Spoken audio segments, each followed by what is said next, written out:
What did you find in Paris and New York, ingredients there that you think may also be present in Ferguson right now?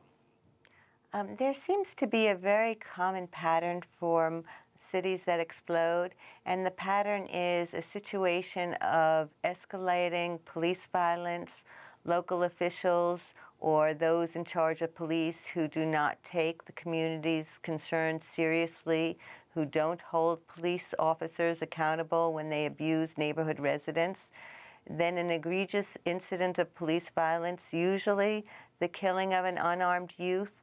And the first reaction is usually nonviolent. It is families and neighbors petitioning the police and local officials for an investigation, and how the local officials or the officials in charge of police, in France it's national, respond determines whether that the community explodes in rage, or whether the community takes a nonviolent, organized path using the justice system, using meetings with local officials, using community groups behaving as interlocutors between the community and local officials and the police.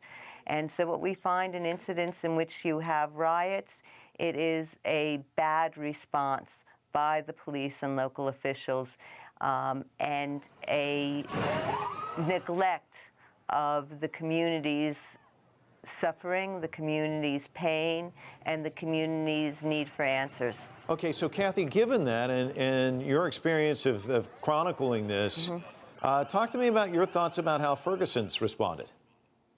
Well, Ferguson responded very badly.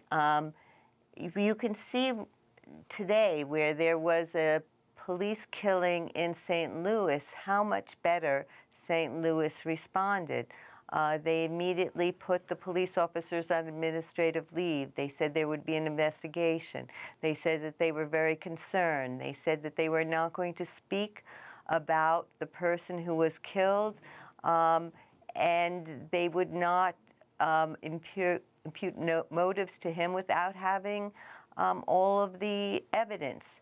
And so that is a better way of responding. The way Ferguson responded was to say that the police had done nothing wrong, to slam the victim, to produce a record that they said the victim had engaged in previous crimes, which it seems that most of that evidence wasn't even the case, but was completely beside the point. What they did not do is say to the family and the neighbors and the friends, I understand that your pain. I understand that this is a terrible, terrible thing to have happened to you, to your community, to your family, and we are going to do what we can to find out what happened, to investigate, and to make sure that justice is served. Cathy, right now we're looking at live images from Ferguson, and it's another protest, people milling about in the streets, peaceful at this stage, but obviously this is a tinderbox, and given your own experience researching this, if the officer in this case is not indicted, what does that do? Does that spark even more anxiety in the crowd? I mean, what can it do?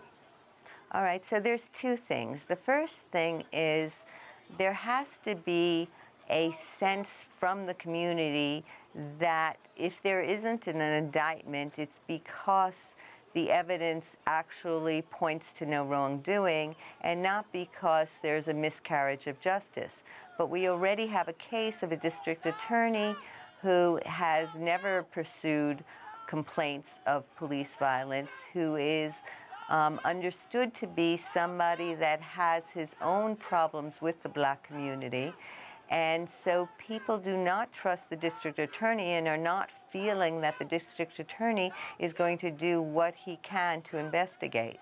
If there is a good faith effort, if the community believes that the justice system is working and people are in fact giving the victim a serious hearing, that they want to know what happened to the victim, then you may not find that it leads to further explosions. But in Ferguson's, they've done everything the wrong way. They have called out the police in full military gear, as if they were invading an enemy country, as if this was Iraq, not a vulnerable, poor community that has been victimized over and over. And then they have, in addition to military gear, riot gear, tanks, they have shot into unarmed crowds rubber bullets, which can kill as well as seriously injure, tear gas, hurting children and toddlers that were in the crowd. The reaction by the police, the mayor, the district attorney, the local officials have done everything to draw a strict boundary line between the community and the officials and police force that is supposed to serve them. Cathy Schneider joining us from New York with her analysis. Thanks so much.